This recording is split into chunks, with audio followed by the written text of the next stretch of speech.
تمام تعریف و توصیف، بزرگی و بڑائی، حمد و ثنا اس اللہ وحدہ لا شریک کے لیے ہے جو تمام جہانوں کا اکیلا تنہا خالق و مالک و رازق ہے۔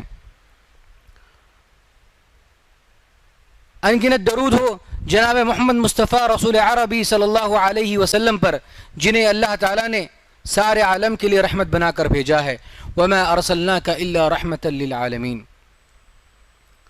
معزز سامعین، آج اس عنوان کو لے کر میں آپ لوگوں کے سامنے حاضر ہوا ہوں۔ ہمارے دین و دنیا کا ایک اہم موضوع ہے۔ آج کی اس فتنہ پرور دنیا کے لیے سب سے اہم ترین معاملہ ہے۔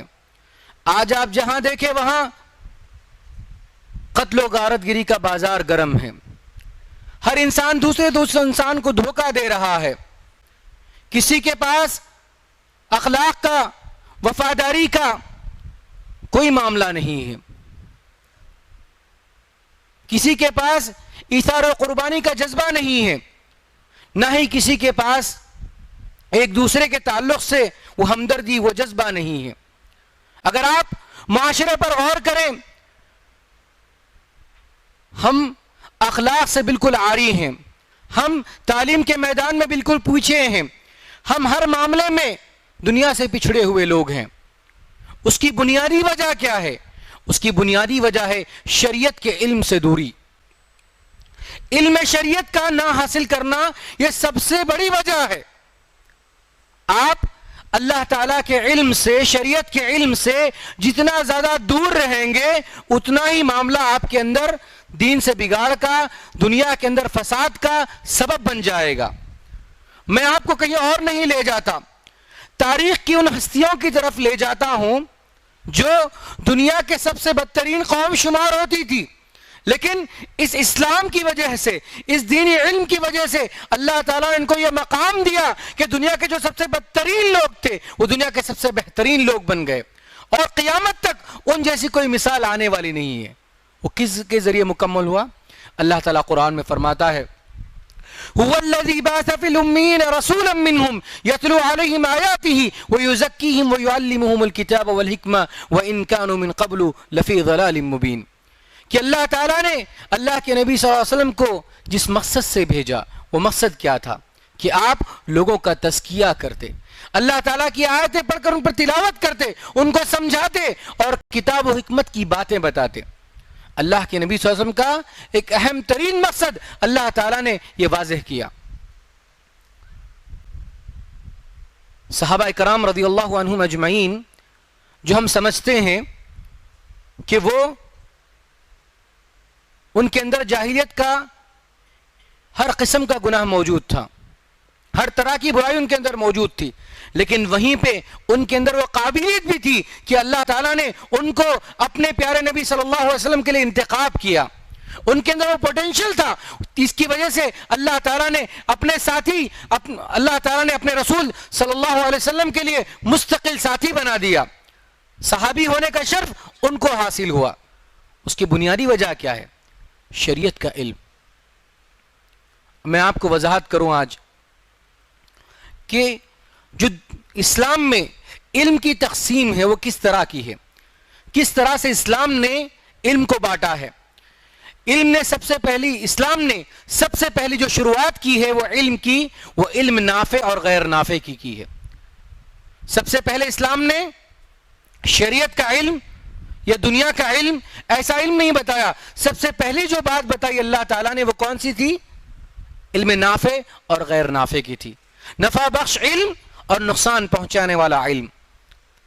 یہ جو ہم تقسیم کر رہے ہیں کہ علم نفع پہنچانے والا ہو سکتا ہے اور علم نقصان پہنچانے والے ہو سکتا ہے، اس کی بنیادی دلیل کون سی ہے؟ آپ نے اللہ کے نبی صلی اللہ علیہ وسلم کی جو دعائیں پڑھی ہوگی اس میں آپ نے یہ بات کو غور کیا ہوگا۔ آپ نے کہا اللہم انی اسألک علما نافعا۔ سب سے پہلے شریعت کا علم نہیں، سب سے پہلے کوئی بات نہیں، کیا بات بتائی گئی؟ اللہم انی اسألک علما نافعا، وہ علم سیکھو جو آپ کو نفع پہنچائے، جو آپ کو دنیا آخرت میں نفع پہنچائے۔ مراتب بعد میں آئیں گے، لیکن سب سے پہلی تقسیم کون سی ہے؟ نافع کی اور غیر نافع کی، نفع بخش علم کی اور نقصان پہنچانے والے علم کی۔ میں نے اس موضوع کا انتخاب اس مسجد کے لیے خاص طور پہ کیوں کیا؟ کیونکہ صرف مسجد ایک عام مسجد کی طرح نہیں بلکہ دینی درسگاہ کا ایک اہم جز ہے۔ یہاں پہ امت کے نونہال تربیت پاتے ہیں، یہاں کے طلبہ آگے چل کر علماء بنیں گے، امت کے داعی بنیں گے اور امت کے قابل ترین لوگ بنیں گے۔ اگر اس موضوع کو، اس جگہ کو علم کے لیے استعمال نہ کیا جائے تو پھر کس چیز کے لیے استعمال کیا جائے؟ اس علم کی وجہ سے جہاں صحابہ کرام کے اندر جو تاریکیاں موجود تھی، شرک و بدعت، شرک کے اندر وہ گمراہ تھے، لیکن اللہ تعالیٰ نے اس علم کے ذریعے ان کو آسمان کا ستارہ بنا دیا۔ تو اسی طرز پہ اس علم کی بات یہاں ہوگی تو یقین جانیے کہ اس ادارے سے بھی ایسے لوگ نکلیں گے جو امت کے لیے رہنما بنیں گے، امت کے لیے ہادی بنیں گے، جو امت کو ایک صحیح رہنمائی کرنے والے بنیں گے انشاءاللہ۔ تو علم نافع کی جو اللہ کے نبی نے بتائی بات، اللہم انی اسألک علما نافعا، کہ ہم اے اللہ تجھ سے علم نافع کا سوال کرتے ہیں۔ پھر دوسری حدیث میں کیا بتایا گیا؟ اللہم انی اعوذ بک من علم لا ينفع۔ صرف علم نافع کا سوال نہیں ہے، فائدہ بخش علم کا سوال نہیں ہے، بلکہ جو نقصان پہنچانے والا علم ہے اس سے بھی آپ کو دور رہنا ہے، اس سے بھی آپ کو پرہیز کرنا ہے۔ پھر ایک دعا میں کیا بتائی گئی بات؟ اللہم علمنی بما ینفعنی وانفعنی بما علمتنی، کہ اے اللہ مجھے وہ علم سکھا جو مجھے فائدہ پہنچائے، اور جو کچھ تو مجھے سکھائے اس کو فائدہ مند بنا۔ علم کا تعلق کس سے جوڑا گیا؟ سب سے پہلی چیز فائدے سے جوڑی گئی، جو نفع دینے والا علم ہو، جو لوگوں کو نقصان سے بچانے والا علم ہو۔ پھر ایک حدیث، جب انسان مر جاتا ہے اس کے سارے اعمال ختم ہو جاتے ہیں، اس میں سے اللہ کے نبی صلی اللہ علیہ وسلم نے ایک بات کا ذکر کیا، وہ کون سی بات کا تھا؟ من علم ينتفع به، اس کے علم سے لوگ فائدہ اٹھائیں۔ ان چار باتوں سے اس بات کی وضاحت ملتی ہے کہ علم کی جو تقسیم ہے بنیادی طور پر دو طرح کی ہے، ایک نفع بخش علم اور ایک دوسرا نقصان پہنچانے والا علم۔ تو ہم اب دلائل کی طرف بڑھتے ہیں۔ علم نافع کی نفع پہنچانے والے علم کی دلیل کیا ہے؟ یہ جو آیت جو سورہ جمعہ کی اللہ تعالیٰ نے بیان فرمائی ہے، هو الذی بعث فی الامیین رسولا منہم یتلو علیہم آیاتہ ویزکیہم ویعلمہم الکتاب والحکمہ وان کانوا من قبل لفی ضلال مبین۔ اللہ تعالیٰ نے اللہ کے نبی صلی اللہ علیہ وسلم کو بھیجا کس مقصد کے لیے؟ چار بنیادی مقاصد اللہ تعالیٰ نے اس آیت کے اندر بتائے ہیں، اور چاروں کا تعلق علم نافع سے ہے۔ هو الذی بعث فی الامیین رسولا منہم یتلو علیہم آیاتہ، ان پر قرآن کی آیتیں تلاوت کریں گے، ان کو قرآن کی باتیں سمجھائیں گے، اور قرآن سے بڑھ کر علم کا ذخیرہ، نفع بخش علم کا سمندر کون ہو سکتا ہے؟ پھر کہا وَيُزَكِّيهِمْ، ان کی اصلاح کریں گے، ان کے نفس کو پیوریفائڈ کریں گے۔ آج آپ دیکھیں گے دنیا میں چاہے انسان کتنا بھی آگے بڑھ چکا کیوں، لیکن اپنی شخصیت کا ارتقاء، اپنی پرسنالٹی کو ڈیولپ کرنے کے لیے ہر ممکن وہ کوشش کرتا ہے۔ تو اسلام نے بھی اس کا تذکیہ کیا، کون سا؟ وَيُزَكِّيهِمْ، جو اخلاق میں سب سے عاری تھے، جو معاملات میں سب سے پیچھے تھے، ان کو دنیا کا سب سے بہترین نمونہ بنا دیا۔ اللہ تعالیٰ نے اللہ کے نبی کی کس بات کی گواہی دی؟ اِنَّكَ لَعَلَىٰ خُلُقٍ عَظِيمٍ، کہ آپ اخلاق کے اعلیٰ درجے پر فائز ہیں۔ پھر کہا وَيُعَلِّمُهُمُ الْكِتَابَ وَالْحِكْمَةَ، کہ آپ ان کو کتاب و حکمت کی باتیں بتائیں گے۔ کتاب کی بات سے مراد قرآن کی بات، اور حکمت سے مراد اللہ کے نبی صلی اللہ علیہ وسلم کے احادیث ہیں۔ تو یہ نفع بخش علم کی دلیل ہوئی۔ اب میں آپ کو بتاؤں جو نقصان والے علم کی دلیل ہے، اللہ تعالیٰ نے اس کو سورہ بقرہ میں بیان فرمایا ہے، آیت نمبر 102۔ بڑے غور سے سننا، اس آیت میں اللہ تعالیٰ نے بے شمار مسائل دے کر یا مثالیں دے کر یہ بات کو سمجھانے کی کوشش کی ہے کہ جو نفع بخش علم نہیں ہے، نقصان پہنچانے والا علم ہے، وہ آپ کو کفر تک لے جا سکتا ہے۔ اللہ کہہ رہا ہے وَاتَّبَعُوا مَا تَتْلُو الشَّيَاطِينُ عَلَى مُلْكِ سُلَيْمَانَ وَمَا كَفَرَ سُلَيْمَانُ وَلَكِنَّ الشَّيَاطِينَ كَفَرُوا يُعَلِّمُونَ النَّاسَ السِّحْرَ۔ اس آیت کو ذرا غور سے سنیے۔ میں آپ کو یہاں پہ تقریر، آپ کو جذبات دلانے کے لیے، آپ کو جوش و ولولہ دلانے کے لیے نہیں، بلکہ امت کا ایک سنجیدہ موضوع لے کر حاضر ہوا ہوں۔ آج ہم علم کے نام پہ جو چیزیں سیکھتے ہیں اور علم کے نام پہ ہمارا ایک رخ کدھر جا چکا ہے، اس کی وضاحت ضروری ہے۔ تو اللہ اس آیت میں کیا فرما رہا ہے؟ وَاتَّبُوا مَا تَتْلُو الشَّيَاطِينُ عَلَىٰ مُلْكِ سُلَيْمَانَ وَمَا كَفَرَ سُلَيْمَانُ وَلَٰكِنَّ الشَّيَاطِينَ كَفَرُوا يُعَلِّمُونَ النَّاسَ السِّحْرَ۔ اللہ نے یہاں پر کیا کہا کہ آپ جو لوگ سلیمان علیہ السلام کی مملکت کے پیچھے پڑے ہوئے ہیں کہ سلیمان علیہ السلام نے نعوذ باللہ کفر کیا، اصل میں کفر کرنے والے کون تھے؟ شیاطین تھے۔ اور اللہ تعالیٰ کا اسلوب دیکھیے، قرآن کیا بتا رہا ہے کہ ان کا کفر کیا تھا؟ کیا تھا ان کا کفر؟ یعلمون الناس السحر، وہ لوگوں کو کیا سکھا رہے ہیں؟ جادو سکھا رہے ہیں۔ اللہ نے یہاں پہ کون سا لفظ استعمال کیا؟ اگر صرف علم حاصل کرنے کا لفظ ہوتا تو ہم کوئی بھی علم حاصل کر لیتے تھے، لیکن اللہ نے یہ کیا کہا؟ یعلمون الناس السحر، وہ لوگوں کو جادو سکھاتے تھے۔ اور جادو سکھانا کوئی نفع بخش علم ہوا؟ یقیناً علم نہیں ہوا، کیونکہ اللہ تعالیٰ نے اس کی جادو کے سکھانے کو کس سے تعبیر کیا؟ کفر سے تعبیر کیا۔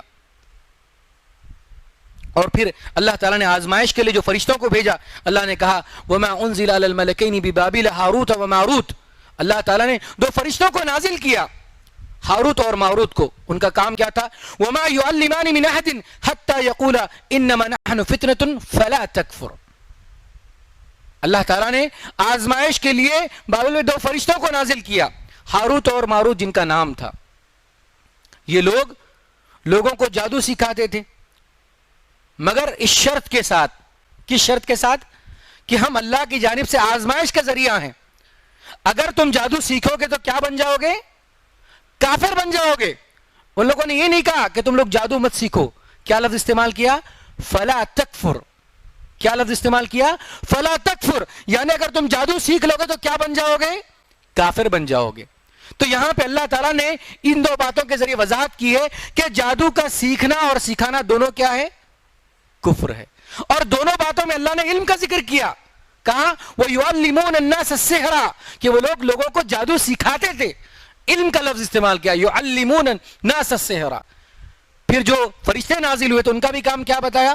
وما یعلمانی، وہ لوگ بھی لوگوں کو نہیں سکھاتے تھے مگر اس شرط کے ساتھ کہ ہم لوگ فتنہ ہیں، اللہ کی جانب سے آزمائش ہے، اگر تم جادو سیکھے تو کیا بن جاؤ گے؟ کافر بن جاؤ گے۔ پھر اسی آیت میں اللہ تعالیٰ اور وضاحت کرتا ہے، اللہ کہہ رہا ہے فَيَتَعَلَّمُونَ مِنْهُمَا مَا يُفَرِّقُونَ بِهِ بَيْنَ الْمَرْءِ وَالزَّوْجِ۔ لوگ ان دونوں فرشتوں سے کیا سیکھتے تھے؟ میاں بیوی کے درمیان تفرقہ ڈالنا، میاں بیوی کے درمیان تفریق کر دینا۔ میاں بیوی کے درمیان تفریق کرنا کوئی اچھی بات ہے؟ یقیناً یہ ایک نفع بخش علم نہیں ہے، یہ لوگوں کو نقصان پہنچانے والا علم ہے۔ اسی لیے اللہ نے کیا کہا؟ فَيَتَعَلَّمُونَ مِنْهُمَا بِهِ مَا يُفَرِّقُونَ فَيَتَعَلَّمُونَ مِنْهُمَا مَا يُفَرِّقُونَ بِهِ بَيْنَ الْمَرْءِ وَزَوْجِهِ، کہ یہ ان دونوں سے ایسی باتیں سیکھتے تھے جس کے ذریعے میاں بیوی کے درمیان پھوٹ پڑ جاتی تھی، میاں بیوی کے درمیان تفرقہ ہو جاتا تھا۔ پھر اللہ نے کہا واضح طور پہ وَمَا هُمْ بِضَارِّينَ بِهِ مِنْ أَحَدٍ إِلَّا بِإِذْنِ اللَّهِ، یعنی اس جادو کے ذریعے وہ لوگوں کو نقصان نہیں پہنچاتے تھے مگر اللہ کی اجازت کے ساتھ۔ تو اللہ خود گواہی دے رہا ہے کہ جادو کے ذریعے کیا ہوتا ہے؟ نقصان پہنچتا ہے۔ اور پھر اللہ نے واضح الفاظ میں اسی آیت کے آخر میں کہا وَيَتَعَلَّمُونَ مَا يَضُرُّهُمْ وَلَا يَنْفَعُهُمْ، واضح الفاظ میں اللہ نے کہہ دیا کہ وہ لوگ ایسی چیزوں کو سیکھتے تھے جو ان کو نقصان پہنچائے اور ان کو فائدہ نہ پہنچائے۔ تو اس آیت میں، سورہ بقرہ کی آیت میں، اللہ تعالیٰ نے علم کا ذکر کئی مرتبہ کیا ہے، لیکن یہ علم کون سا علم ہے؟ کیا یہ علم نفع بخش علم ہے؟ کیا علم لوگوں کو دنیا آخرت میں فائدہ پہنچانے والا علم ہے؟ جبکہ نواقض الاسلام میں شیخ الاسلام محمد بن عبد الوہاب رحمہ اللہ نے جو 10 نواقض ذکر کیے ہیں اس میں سے ایک سحر کا بھی ذکر کیا ہے کہ جادو کا سیکھنا اور سکھانا دونوں کیا ہے؟ کفر ہے۔ تو صرف اللہ نے جادو کے ذریعے ایک مثال دے کے سمجھایا کہ جو بھی علم آپ کو دنیا آخرت میں فائدہ نہ دے وہ علم کیا ہے؟ نقصان والا علم ہے۔ اس سے اپنے آپ کو بھی بچاؤ اور اللہ سے اپنے اولاد کو بھی اس سے بچاؤ۔ یہ تو نفع بخش علم اور غیر نفع بخش علم کی تقسیم ہوئی۔ اب جو علم نافع ہیں اس کی قسمیں کیا ہیں؟ جو نفع بخش علم ہے اس کی پھر 2 قسمیں ہیں۔ ایک علم ہے العلم بالخالق والعلم بالخلق، اللہ تعالیٰ سے متعلق علم، خالق کا علم، اور دوسرا مخلوقات کا علم۔ ایک طرف ہے خالق کا علم، خالق کے بارے میں جاننا، اور دوسرا مخلوقات کے بارے میں جاننا۔ اللہ تعالیٰ نے یہ دونوں علم کو آپس میں کیوں جوڑ دیا؟ دونوں بھی علم۔ اگر میں آپ سے سوال کروں کیا ڈاکٹر بننا ایک نفع بخش علم ہے یا نقصان پہنچانے والا علم ہے؟ ہم سب کہیں گے یقیناً یہ نفع بخش علم ہے۔ کوئی بھی صنعت کاری کرنا یا کوئی بھی کام کرنا جو سائنسی ترقی کے اعتبار سے کام کیا جائے، جس میں لوگوں کا فائدہ ہو، آج ہم دیکھ رہے ہیں جو فائدے ہمارے نزدیک ہیں، یہ سارے کس کا نتیجہ ہے؟ ایک علم ہی کا نتیجہ ہے۔ تو علم کون سا علم ہوا؟ یہ نفع بخش علم ہوا۔ تو اللہ تعالیٰ نے واضح طور پر یہ بات بتا دی کہ علم جو خالق کے متعلق ہے، علم جو مخلوق کے متعلق ہے، یہ دونوں علم کیا ہوتے ہیں؟ نفع بخش علم ہوتے ہیں۔ لیکن دونوں کا مرتبہ ایک نہیں ہوتا، دونوں کا مرتبہ الگ الگ ہے، لیکن دونوں بھی کس کیٹیگری میں آتے ہیں؟ نفع پہنچانے والے علم کی کیٹیگری میں آتے ہیں۔ تو یہ اس تقسیم کے ذریعے آپ کا یہ سوال واضح ہو جائے گا، کیا اسلام کسی کو اچھا سائنسدان بننے سے روکتا ہے؟ کیا اسلام کسی کو اچھا ڈاکٹر بننے سے روکتا ہے؟ کیا اسلام کسی کو اچھی چیز سیکھنے سے روکتا ہے؟ ہرگز نہیں روکتا، کیونکہ اللہ تعالیٰ خود واضح الفاظ میں ہم سے کہہ رہا ہے۔ اب جو علم نافع اللہ کے متعلق ہے، اس کے بارے میں اللہ نے کہا سورہ محمد میں فَعْلَمْ أَنَّهُ لَا إِلَهَ إِلَّا اللَّهُ، کہ تم جان لو اللہ کے بارے میں کہ اللہ کے علاوہ کوئی معبود نہیں ہے، اللہ کے علاوہ کوئی معبود نہیں ہے۔ اور جو مخلوق سے متعلق علم ہے اس کے بارے میں اللہ نے کیا کہا؟ سورہ غاشیہ میں کو دیکھیے آپ، افلا ينظرون الى الابل كيف خلقت والى السماء كيف رفعت والى الجبال كيف نصبت والى الارض كيف سطحت۔ ان چار آیتوں میں اللہ تعالیٰ نے کائنات کے سارے راز آپ کے سامنے کھول دیے۔ اللہ تعالیٰ نے مخلوقات کا سارا علم آپ کو دے دیا، آپ سے کہا کہ آپ غور کرو۔ جب اللہ تعالیٰ نے اپنی ایک مخلوق اونٹ کا ذکر کیا تو اس سے مراد صرف اونٹ ہی ہے، بلکہ اللہ تعالیٰ کی مخلوقات میں ایک اعلیٰ ترین مخلوق اونٹ ہے۔ تو جس طرح سے مخلوقات میں اونٹ کا ذکر کیا گیا ہے، اس طرح سے آپ کو ہر ایک کی مخلوق، اللہ تعالیٰ کی ہر ایک مخلوق پر غور و فکر کرنا چاہیے۔ اگر میں تھوڑا آپ کو اور سائنٹیفک وے میں چلے جاؤں تو یہ آیت افلا ينظرون الى الابل كيف خلقت یہ کس بات کی طرف دلالت کرتی ہے؟ ہم میں سے جو پڑھے لکھے وہ جانتے ہیں کہ جانوروں سے متعلق علم، علم الحیوانات، اس کو کیا کہتے ہیں؟ زولوجی کہتے ہیں۔ اس کا تعلق کس سے؟ باٹنی سے، بایولوجی سے ایک تعلق ہے۔ تو کس بات کا علم ہوا؟ کون سا علم ہوا؟ یہ علم بالخالق نہیں ہے۔ کس کا تعلق ہے؟ یہ علم بالخلق ہے، مخلوقات سے متعلق علم ہے۔ پھر دوسری آیت میں اللہ نے کیا کہا؟ وَإِلَى السَّمَاءِ كَيْفَ رُفِعَتْ، اللہ نے کہا کہ آسمان کے بارے میں غور فکر کرو، کیسے اللہ تعالیٰ نے اس کے اندر وسعت پیدا کر دی۔ کس کا علم ہے یہ؟ کون سا علم ہے یہ علم ایسٹرونومی کا ہے، یہ علم فلکیات کا ہے، یہ علم کاسمولوجی کا ہے، جس میں اللہ تعالیٰ نے واضح طور پہ آپ سے کہا کہ آپ اس میں غور و فکر کریں، مخلوقات میں غور و فکر کریں کہ کیسے اللہ تعالیٰ نے آسمان کو بغیر ستونوں کے پیدا کر دیا، کیسے اللہ تعالیٰ نے آسمان کو بلند و بالا کر دیا۔ یہ ساری چیزیں آپ کو کس بات کی طرف وضاحت کرتی ہیں؟ کون سے علم کی طرف وضاحت کرتی ہیں؟ مخلوقات کے علم کی طرف، اور وہ بھی کون سا علم؟ نفع بخش علم۔ پھر اللہ نے کہا وَإِلَى الْجِبَالِ كَيْفَ نُصِبَتْ، کیسے اللہ تعالیٰ نے آسمانوں میں، کیسے اللہ تعالیٰ نے پہاڑوں کو زمین میں دسا دیا۔ اگر آپ دیکھیں گے جو ہمارے اندر گریویٹیشنل فورس جو زمین کے اندر موجود ہے، اس کا ایک سب سے بنیادی، سب کے بنیادی وجہ اس کی کیا ہے؟ یہ ہمارے پہاڑ ہیں۔ یہ کون کہہ رہا ہے؟ اللہ کہہ رہا ہے، قرآن میں کہہ رہا ہے کہ آپ اس پر غور و فکر کریں۔ میں نہیں کہتا کہ ہم میں سے ہر کوئی سائنسداں بن جائے، ہم میں سے ہر کوئی بن جائے، جس کی جو حیثیت ہوگی، جس کا جو علم ہوگا، جس کی جو قابلیت ہوگی، ویسے لوگ نکلیں گے، لیکن کیا ہوگا؟ نفع بخش علم کی طرف آئیں گے۔ پھر اللہ نے کہا وَإِلَى الْأَرْضِ كَيْفَ سُطِحَتْ، کیسے اللہ تعالیٰ نے زمین کو وسیع کر دیا۔ یہ علم کس کی طرف آتا ہے؟ پہاڑوں کا علم اور زمین کا علم۔ اس کا تعلق کس سے ہے؟ جیولوجی سے ہے۔ چونکہ ہم یہ علم جو دنیاوی علم ہے اور دینی علم ہے، اس کو ہم کبھی جوڑتے ہی نہیں، اسی لیے ہم کو یہ بات معلوم ہی نہیں ہے کہ دین میں بھی اس کا حصہ شامل ہے۔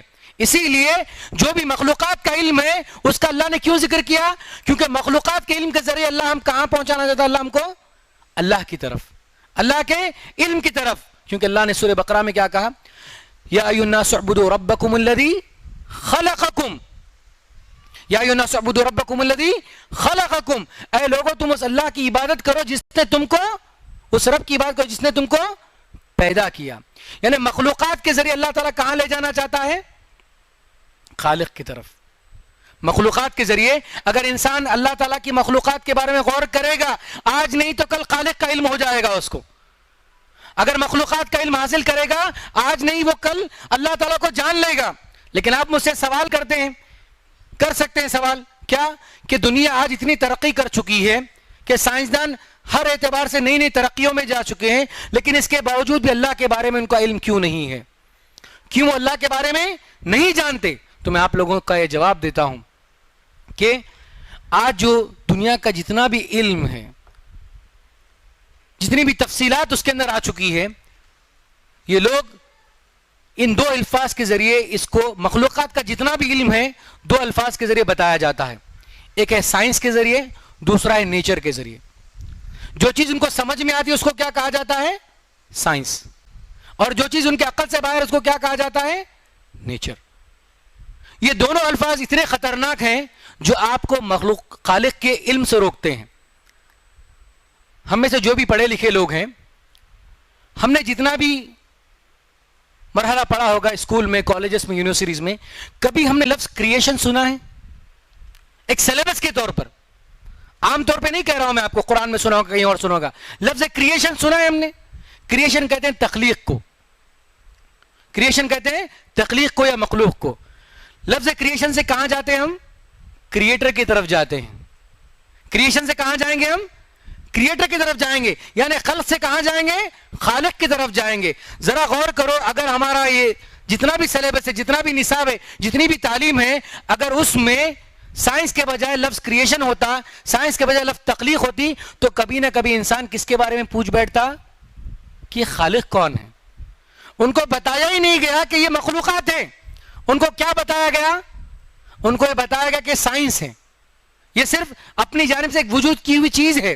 اس کا تعلق اللہ کے پیدائش کرنے سے نہیں ہے، اللہ تعالیٰ کے خالق ہونے سے نہیں ہے، جس کی وجہ سے لوگ اللہ تعالیٰ کے علم سے واقف نہیں ہیں. تو وضاحت اس بات کی ضروری ہے کہ اگر ہم دنیا کا علم اس غرض سے سیکھیں کہ اللہ کو جان لے، تو یقیناً کیا علم ہوگا؟ نفع پہنچانے والا علم ہوگا. اسی لیے اللہ تعالیٰ نے قرآن میں سائنس کے مختلف حقائق کا ذکر کیا. اس وجہ سے ذکر نہیں کیا کہ قرآن سائنس کی کتاب ہے، بلکہ قرآن کس کی کتاب ہے؟ سائنس کی کتاب ہے. سائنس نہیں بلکہ سائنس کی علامتوں کی، نشانیوں کی، جو اللہ تعالیٰ کی نشانیاں ہیں. اسی لیے شیخ محمد بن عبد الوہاب رحمہ اللہ نے اصول الثلاثہ میں کیا ذکر کیا کہ تم اپنے رب کو جانو تو کس کے ذریعے جانو؟ کیف عرفت ربک، کہ تم اپنے رب کو کیسے جانتے ہو؟ کہا فقل بآیاتہ و مخلوقاتہ، کہ تم اللہ کی آیتوں سے اور اس کی مخلوقات سے جانو گے. جب تم سورج پہ غور کرو گے تو تم کو پتا چلے گا کہ سورج مخلوق ہے اور اللہ اس کا خالق ہے. جب تم چاند پہ غور کرو گے تم کو پتا چلے گا کہ چاند مخلوق ہے، اللہ اس کا خالق ہے. ابراہیم علیہ السلام کا دعوت کا طریقہ کار کیا تھا؟ لوگوں کو سمجھانے کے لیے کیا کہا؟ جب ستارہ دیکھا تو کہا یہ میرا رب ہے. وہ جب ڈوب گیا تو کہا کہ یہ نہیں ہو سکتا. چاند کو دیکھا تو کہا کہ یہ میرا رب ہے. وہ ڈوب گیا تو کہا کہ یہ رب نہیں ہو سکتا. جب سورج کو دیکھا تو کہا کہ یہ بڑا ہے، یہ میرا رب ہو سکتا ہے. وہ بھی ڈوب گیا تو رب نہیں ہو سکتا. تو بتانے کا مقصد یہ تھا کہ یہ مخلوقات ہیں، یہ خالق نہیں ہو سکتے ہیں. اگر مخلوقات کا صحیح علم لوگوں کو مل جائے تو یقین مانو وہ خالق تک پہنچ جائیں گے. تو ہم اگر یہ مخلوق کا علم صحیح معنوں میں استعمال کریں گے تو یقیناً ہم کہاں تک پہنچ جائیں گے؟ خالق تک پہنچ جائیں گے. کیا دلیل اس بات کی کہ اگر ہم صحیح لفظ کا استعمال کرتے تو لوگ جو ہے اللہ تک پہنچ جاتے؟ کسی چھوٹے بچے سے بھی آپ پوچھ کر دیکھیے کہ انوینشن ہے اور ڈسکوری ہے تو آپ سے کیا پوچھے گا وہ؟ اگر یہ انوینشن ہے تو اس کا انوینٹر کون ہے، کس نے ایجاد کیا، پوچھے گا نہیں پوچھے گا؟ اگر ڈسکوری کے بارے میں بولیں گے کہ یہ کھوج ہے تو کہا گا کس نے کھوج کیا؟ اگر یہاں پہ سائنس کے بجائے اور نیچر کے بجائے یہ کہا جاتا کہ دنیا میں جو کچھ بھی چیزیں نظر آ رہی ہیں یہ اللہ کی مخلوق، یقین مانیے کہ ہم میں سے ہر شخص اگر اس لفظ کا استعمال کرے گا کہ اللہ تعالیٰ کی ساری مخلوقات ہیں تو انسان اس بات پر غور و فکر کرنے پہ مجبور ہو جائے گا اگر یہ ساری مخلوقات ہیں تو اس کا خالق کون ہے. کیونکہ اللہ تعالیٰ یہی چاہتا ہے ہم سے کہ ہم مخلوقات پہ غور کریں، لیل و نہار پہ غور کریں، سورج پہ غور کریں، چاند پہ غور کریں، آسمان کائنات پر غور کریں. کیوں؟ تاکہ ہم کہاں پہنچ جائیں؟ اللہ تک پہنچ جائیں. اللہ نے کیا کہا؟ ذالکم اللہ ربکم، وہ اللہ تمہارا رب ہے، خالق کل شیء، کیوں اللہ تعالیٰ نے عبادت کو خلق کے ساتھ جوڑا؟ کیونکہ جو بندہ اللہ کو خالق مانتا ہے وہ اللہ کو رب بھی اللہ کو الہ بھی مان لے گا. اسی لیے اللہ کے نبی صلی اللہ علیہ وسلم جو توحید لے کر آئے تھے وہ کون سی توحید تھی؟ توحید الوہیت تھی. کیوں؟ کیونکہ جو مشرکین مکہ تھے وہ اللہ کو خالق مانتے تھے. تو اللہ تعالیٰ نے بھی بے شمار آیتیں جو قرآن میں خلق کی ذکر کی ہیں، مخلوقات کی ذکر کی ہیں. اس کی وجہ کیا ہے؟ کیونکہ اللہ کو جب یہ خالق مانتے ہیں تو اللہ کو معبود ماننے کے لیے دیر نہیں لگے گی. تو اسی لیے اگر ہم بھی نفع بخش علم کے لیے کوشش کریں گے تو یقین مانو میں ہمارے لیے فائدہ ہوگا. اب اس کے بعد یہ دونوں تفصیلات کے بارے میں آپ کو دو الفاظ میں بات سمجھ میں آ گئی ہوگی کہ ایسٹرولوجی اور ایسٹرونومی، یہ دونوں علم میں کون سا علم نفع بخش علم ہے اور کون سا علم نقصان پہنچانے والا علم ہے. علم فلکیات جس میں اللہ تعالیٰ کی جانب سے جو رہنمائی کی گئی ہے، جس میں ایک نئی تاریخ وجود کی جائے گی، یہ علم نفع بخش علم ہے. اور ایسٹرولوجی وہ علم جو لوگوں کی کنڈلی کے بارے میں بتائے، یہ لوگوں کے سائنس کے بارے میں بتائے، یہ علم آپ کو نقصان پہنچانے والا علم ہے. اس کی شریعت میں ہم کو گنجائش دی گئی، وضاحت کی گئی ہے کہ ہم سمجھے یہ ہمارا علم سیکھنے سے پہلے یہ نفع بخش علم ہے یا نفع بخش علم نہیں ہے. اور سب سے آخری چیز کہ جو مخلوقات اللہ کا علم ہے، علم بالخالق ہے، اس کی بھی دو قسمیں ہیں، ایک عام علم اور ایک خاص علم. عام علم کون سا ہے؟ جو ہر انسان پر، ہر مسلمان پر سیکھنا ضروری ہے. اللہ کے رسول نے فرمایا طلب العلم فریضۃ علی کل مسلم. یہ علم ہے جو اللہ کے متعلق ہر ایک کو جاننا ضروری ہے، جس کو اصول الثلاثہ کے طور پہ کہا گیا معرفت الرب، معرفت الدین و معرفت الرسول، کہ تمہیں اللہ کی معرفت آ جائے، تمہیں دین کی معرفت آ جائے، تمہیں رسول کی معرفت آ جائے. اور ہم میں سے کوئی سے مستثنا نہیں، ہر ایک کو دین کے بنیادی اصول سیکھنا ضروری ہے. کیوں؟ جو قبر کے سوال کیے جائیں گے من ربک ما دینک من نبیک، یہ صرف عالم سے نہیں کیے جائیں گے، یہ صرف ایک معلم سے نہیں کیے جائیں گے، بلکہ یہ سوال کس سے کیے جائیں گے؟ ہر فرد سے کیے جائیں گے جو مسلمان ہیں. تو یہ علم کون سا علم ہوا؟ نفع بخش علم ہوا، وہ بھی اللہ سے متعلق علم ہوا. تو یہ علم کا سیکھنا ہر مسلمان پر، مرد عورت پر ضروری ہے.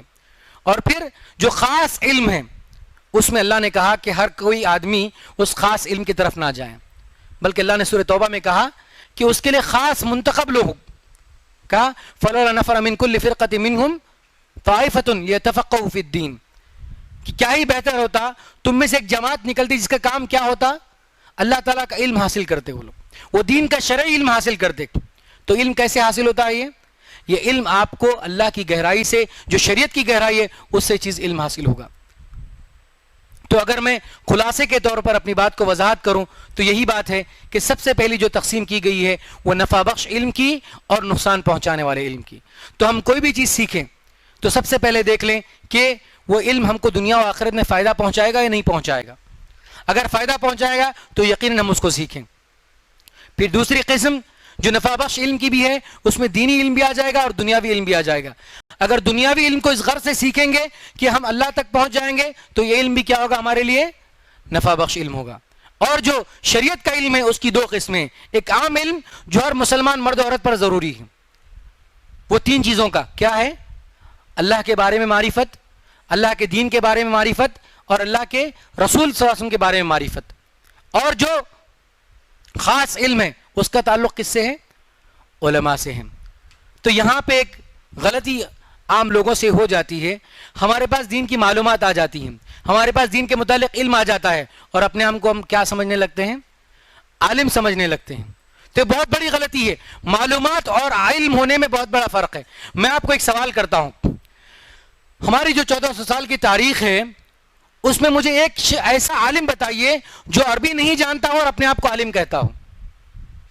آپ کوئی نہیں بتائیں گے جو اپنے آپ کو عالم کہتا ہو اور عربی زبان سے اس کو واقفیت نہ ہو. تو ہماری جو خاص علم کی جو پہچان ہوگی کس سے ہوگی؟ سب سے پہلے عربی زبان سے ہوگی. اگر عربی زبان آئے گی تبھی خاص علم آئے گا، ورنہ صرف کتابوں کو پڑھ لینے سے، ترجمات پڑھ لینے سے آپ کے اندر علم نہیں آئے گا. آپ کے اندر معلومات کی بھرمار ہو سکتی ہے لیکن آپ کے اندر علم نہیں آئے گا. کیونکہ جو لفظ اللہ نے خاص علم کا ذکر کیا وہ کون سا کیا؟ لیتفقہوا. یہ تفقہ کا مطلب ہے فقہ، دین کی سمجھ. وہ کس سے آئے گی؟ عربی زبان سے آئے گی، ورنہ ترجموں سے پڑھ لینا دین کو یہ علم کی سمجھ نہیں ہے. یہ آپ کو معلومات دے سکتی ہے، ایک اچھی زندگی گزارنے کا حق دے سکتی ہے، لیکن آپ کو علم کے معاملے میں بولنے کا حق نہیں دے سکتی. کب تک نہیں دے سکتی؟ جب تک آپ کو دین کے اندر فقہ حاصل نہ ہو. وہ کس سے آئے گا؟ عربی زبان سے آئے گا. پھر اللہ کے رسول نے صلی اللہ علیہ وسلم نے جو دعا کی تھی ابن عباس رضی اللہ عنہ کے لیے، وہ کون سی دعا تھی؟ اللہم علم التاویل وفقیہ فی الدین. سارے صحابہ میں سب عالم نہیں تھے، صحابہ کے پاس علم تھا، لیکن جو علماء صحابہ تھے وہ الگ تھے، وہ فقہاء صحابہ الگ تھے، جو مفسرین صحابہ تھے وہ الگ تھے. سب کے پاس تو اللہ کی معرفت تھی، رسول کی معرفت تھی، دین کی معرفت تھی، لیکن ان میں سے بھی خاص ایسے لوگ تھے جو علم کے لیے اپنے آپ کو وقف کر چکے تھے. اور پھر اللہ کے رسول نے ایک حدیث بیان فرمائی، کہا من یرید اللہ بہ خیرا یفقہہ فی الدین، کہ جس بندے کے پاس اگر اللہ بھلائی کر لے اس کے ساتھ، اس کو کیا دیتا ہے؟ دین کی سمجھ دے دیتا ہے. تو میرے بھائیوں، اس حدیث کی غلط ترجمانی سے ہم کو بچنا چاہیے. بلغوا عنی ولو آیا، کہ ہمیں صرف دین کی ایک بات معلوم ہو جائے تو ہم دین کی دعوت دینے نہ نکل جائیں. اگر کسی کو، ہم میں سے ہر کسی کو بخار کے لیے کیا دوا استعمال ہوتی معلوم ہے؟ نہیں معلوم ہے. معلوم ہے. کل سے میں اپنے آپ کا میڈیکل ڈال لوں، کل سے میں ایک پرسکرپشن دینا چالو کر دوں؟ نہیں میرے بھائیوں. اگر دین کا علم آپ کو اسی وقت پہ ملے گا جب آپ مستند طور پہ علماء بنیں گے، جب آپ کے اندر وہ علم کی وہ گہرائی آئے گی، وہ علم کی گہرائی آئے گی، تب جا کر آپ کو مقام حاصل ہوگا. ورنہ آج آپ دیکھیں جو علم کے نام پر لوگ فتنوں میں پڑے ہوئے ہیں، وہ صرف معلومات کی بنیاد پر، ان کے اندر علم نہیں ہے. اگر وہ عربی زبان کی کیٹیگری میں نہیں آتے ہیں تو ان کو کوئی حق حاصل نہیں کہ وہ اپنے آپ کو عالم کہیں. عربی زبان تو بنیادی ہے. اس کے بعد چلیے آپ، علی رضی اللہ تعالیٰ عنہ کا ذکر گزر ایک مرتبہ مسجد کوفہ سے ہوا. وہاں پہ ایک آدمی لوگوں کو دین کی تعلیم سمجھا رہا تھا، دین کا درس دے رہا تھا. علی رضی اللہ عنہ سے پوچھا کیا تم کو ناسخ اور منسوخ کے بارے میں معلوم ہے؟ تو اس نے کہا کہ مجھے نہیں معلوم ہے. تو آپ نے کہا جو باتیں تم بتا رہے ہو اس سے تم بھی ہلاک ہو جاؤ گے اور لوگوں کو بھی ہلاک کر دو گے. کیوں ناسخ اور منسوخ کا ذکر میں نے کیا؟ اگر ہم کو دین کی بنیادی باتیں معلوم نہ ہو، دین کی گہرائی کے ساتھ ہمارے علم نہ ہو، ورنہ ہم دین کے معاملے میں آپ بولنے بیٹھیں گے. جیسے عام طور پہ آپ نے دیکھا ہوگا نا، کسی کو کچھ عربی آ جاتی، کچھ تھوڑا ٹرانسلیشن پڑھ لیتے ہیں، ہر کوئی جو قرآن ٹرانسلیشن کا استعمال کرنے لگ جاتا ہے کہ بھائی ورڈ ٹو ورڈ ٹرانسلیشن ہم کر لیں گے. بھائی یہ ورڈ ٹو ورڈ ٹرانسلیشن ہم نے لایا کہاں سے چیز آئی ہم کو؟ جبکہ جو علوم القرآن ہے، جلال الدین سیوطی رحمہ اللہ ایک بہت بڑے عالم ہیں، انہوں نے اپنی کتاب البرہان فی علوم القرآن کے اندر ذکر کیا کہ تقریباً 80 کے قریب علوم القرآن ہیں. جب وہ پڑھ لے گا انسان تب جا کر اس کے اندر ایک علم کی گہرائی آئے گی، علم کا معاملہ آئے گا. ہم اگر جمعہ کوئی چیز کو ہم پڑھ لیں گے اور اپنے آپ کو عالم سمجھ لیں گے تو دین کا سب سے بڑا فتنہ ہے. ناسخ منسوخ کی ایک مثال دے کر اپنی بات کو میں ختم کرتا ہوں. وہ چیز جو اللہ تعالیٰ کی جانب سے اس کا حکم چلا جا چکا ہے، اس کا حکم ختم ہو چکا ہے، اگر کسی انسان کو معلوم نہ ہو، صرف ترجمہ کرانے بیٹھے ہو قرآن کا، تو کیا کرے گا؟ وَلَا تَقْرَبُوا الصَّلَاةَ وَأَنْتُمْ سُكَارَىٰ، کہ تم نماز کے قریب مت جاؤ حالت نشہ میں. اگر اس آیت کا پس منظر سمجھ میں نہیں آتا، اس کا آیت کا حکم کیا نہیں معلوم ہے، یہ آیت تلاوت کے اعتبار سے تو ہے لیکن اس آیت پر اب عمل نہیں ہوگا. کیوں؟ کیونکہ دوسری ایک آیت آ چکی ہے جو اس کو ختم کر چکی ہے، اس کے حکم کو ختم کر چکی ہے. تو مطلب کیا ہوا؟ اگر آپ کو دین کا گہرائی کے ساتھ علم ہو تو ہم دین کے معاملے میں بولنے سے بچیں. ورنہ ہم سمجھتے ہیں اگر ہمارے پاس دنیاوی تعلیمات بہت زیادہ ہیں تو ہم کیا کرنے لگتے ہیں؟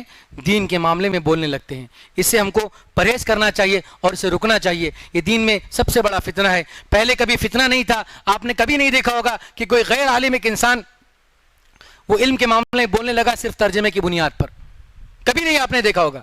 اگر آپ یہ کتب الستہ کے علماء کو دیکھیں گے، ان کا تعلق عرب دنیا سے نہیں ہے. امام بخاری، امام مسلم ہے، امام نسائی، ابن ماجہ، ترمذی اور ابو داؤد، یہ سب عجمی لوگ ہیں. اگر ان کا تعلق عرب سے ہوتا بھی ہے تو انہوں نے صرف ترجمے کی بنیاد پر امام بخاری نہیں بن گئے، امام مسلم نہیں بن گئے، بلکہ انہوں نے کہاں سے شروعات کی؟ علم سے شروعات کی. اب آپ مجھے کہیں گے کہ بھائی دین کے معاملے میں اگر کوئی آدمی مستقل مدرسے میں پڑھ کر ہی عالم بن سکتا ہے؟ آج ہمارا طریقہ کار ہے، لیکن آج بھی ہمارے پاس زندہ مثالیں ہیں جیسے شیخ ابو زید ضمیر حفظہ اللہ کی، جنہوں نے ایک دین کو صحیح ڈھنگ سے سیکھا تو آج ان کا شمار کن لوگوں کے ساتھ ہوتا ہے؟ بڑے بڑے علماء کے ساتھ ہوتا ہے. تو دین کسی کی جاگیر نہیں، علم کسی کی جاگیر نہیں، کوئی بھی کسی بھی وقت پہ علم حاصل کر سکتا ہے. لیکن ہمارا کہنا صرف اتنا ہے کہ دین کو صحیح ڈھنگ سے سیکھو، دین کو آپ صحیح ڈھنگ سے سیکھو. اگر آپ دین کو صحیح ڈھنگ سے سیکھو گے تو دین میں فتنہ پھیلانے سے بچو گے. صرف آپ کو دین کی معلومات ہو جائے گی تو اس بنیاد پر آپ عالم کبھی نہیں بن سکتے. تو اللہ تعالیٰ سے دعا ہے کہ اللہ تعالیٰ ہمیں نقصان والے علم سے بچائے اور اللہ تعالیٰ ہمیں نفع بخش علم حاصل کرنے کی توفیق عطا کرے. اللہ جو کچھ بھی ہمیں تو سکھائے وہ نفع بخش بنا دے. اللہ تعالیٰ تو ہمیں نفع بخش علم سکھا. آمین. وآخر الدعوانا الحمدللہ رب العالمین. بارک اللہ لکم ولکم فی هذا الذکر الحکیم انہ تعالی جواد کریم ملک بر رؤوف رحیم.